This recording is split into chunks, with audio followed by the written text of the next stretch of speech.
My second child was born via cesarean section. I left the hospital on the second day of my son's birth.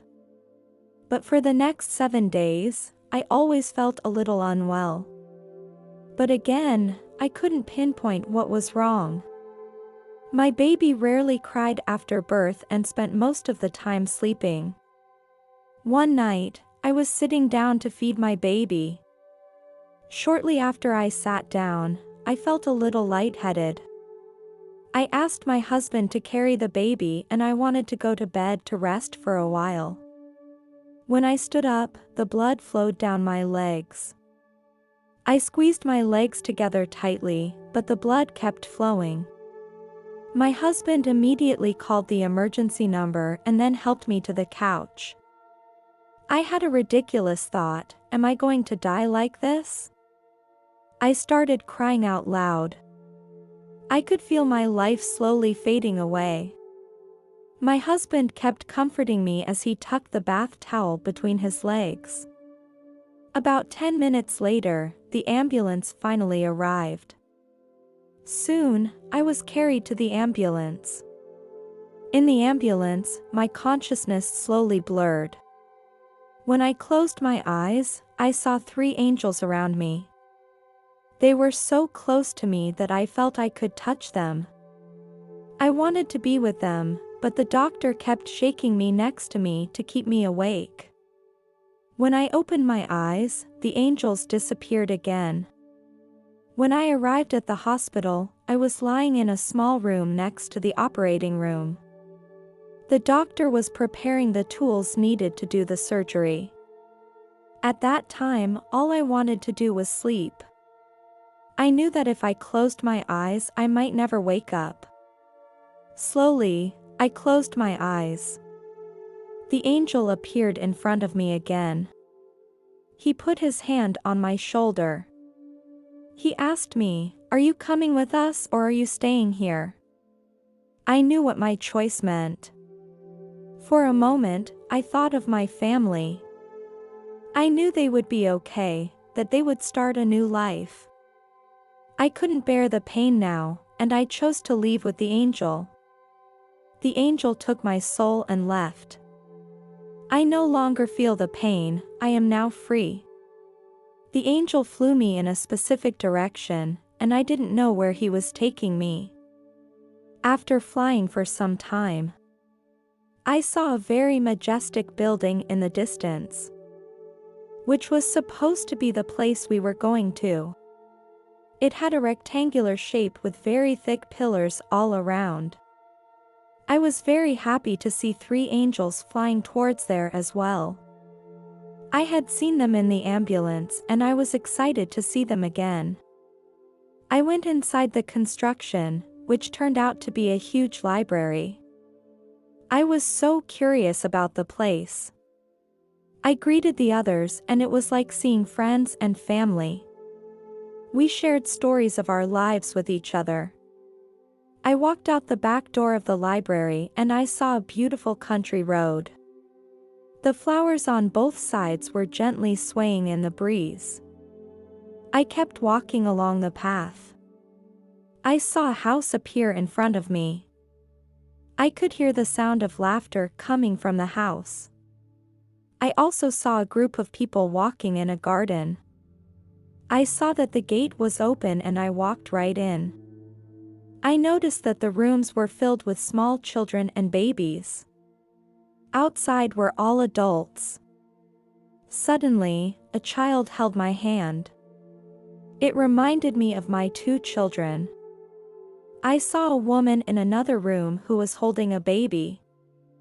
Her eyes were full of love and she was whispering a lullaby. That's when an old grandmother came up to me.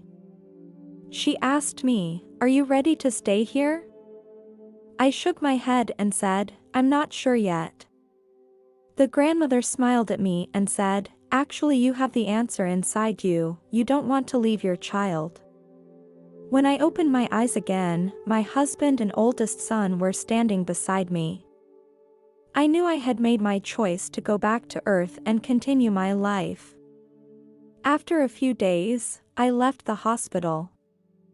I came home and saw my youngest son lying in his crib. He smiled at me. I think only a mother can experience this kind of happiness.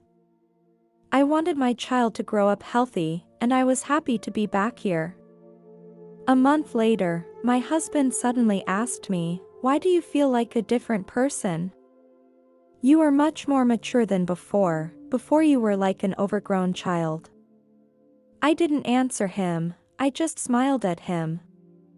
Over the years, I tried to talk about this experience to my family or friends, and their reactions taught me to keep quiet.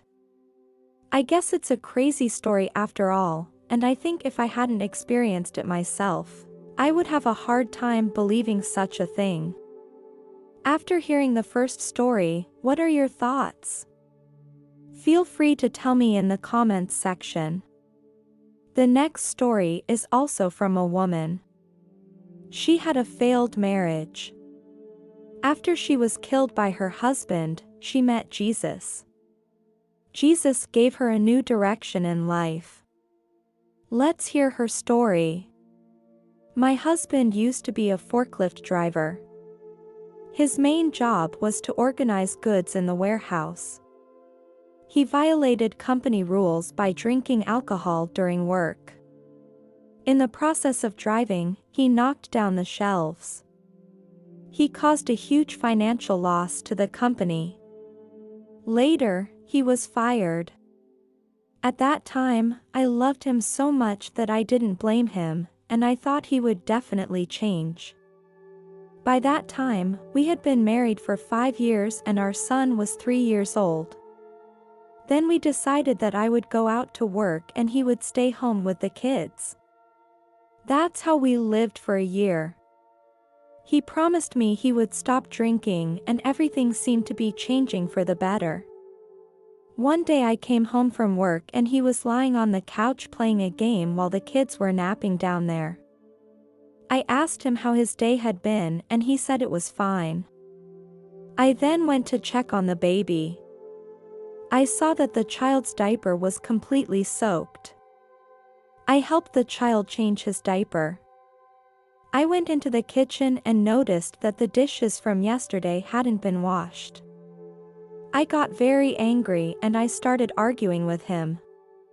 Finally, he gave me a slap. Then, this started to become more and more frequent. He started to drink again and the situation became worse and worse. Some of you will ask why you don't just leave him. It's easier said than done. I just wanted my kids to have a complete home. I now regret very much that I did not leave him earlier. One day, I accidentally saw his cell phone text messages. I found the evidence of my husband's cheating. At first, my husband tried to explain to me. I have completely lost my mind. I took out the pistol from the drawer and pointed it at his head. But I didn't have the courage to do so. He grabbed the gun from my hand. Suddenly, I had a burning sensation in my chest.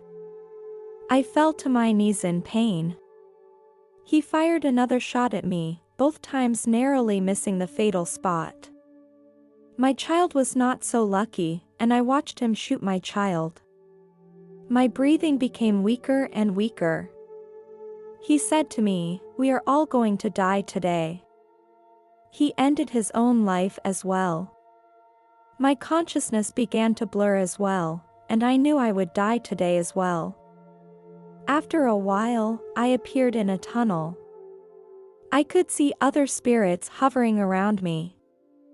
I tried to communicate with them, but they didn't seem to understand what I was saying and just looked at me with curious eyes. I don't remember how long I was in the tunnel when I saw a man. He was wearing a long white robe and sandals on his feet.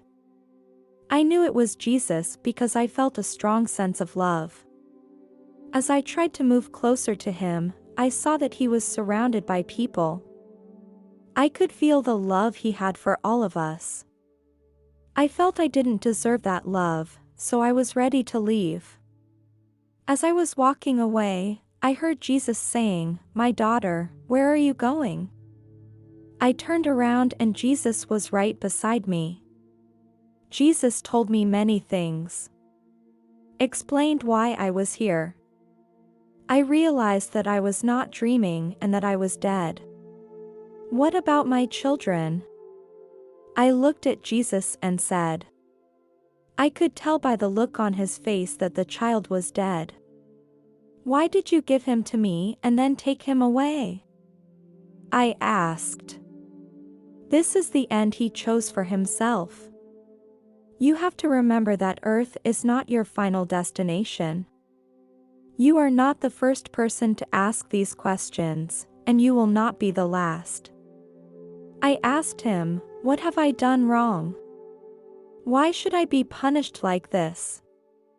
You are not being punished, my daughter. You may feel hard, but this is not a punishment.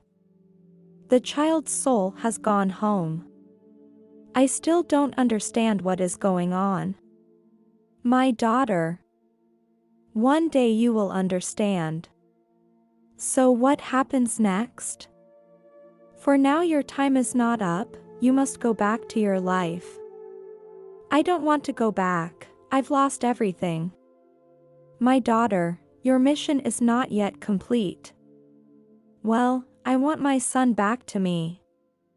Jesus hugged me and said, you have to go back. Don't worry, I will tell you what your future life will be like. As he said this, he touched my forehead with his hand. I saw a future life that didn't seem so bad. The moment he moved his hand away, I was back in the tunnel. After hearing the gunshots, a neighbor called the police. An ambulance came too. I came back into my body through the top of my head. I woke up in the hospital and my doctor told me that it would take a long time for my body to recover. On the day I was about to be released from the hospital, I started talking to my doctor and told him everything that had happened. I told him that I had seen Jesus. My doctor didn't believe what I said. Jesus told me, I will meet my soulmate in 3 years. I saw that we would have twin sons in the future. I received my body again and I was filled with gratitude. Grateful that I can stay here. Most of all thankful for Jesus. He gave me a new direction in life. Since then, everything has changed. Life around me is still going on in the same way. But I am not the same anymore. The fear of death has completely disappeared. I no longer fear the end of life, because I know that's where it all began.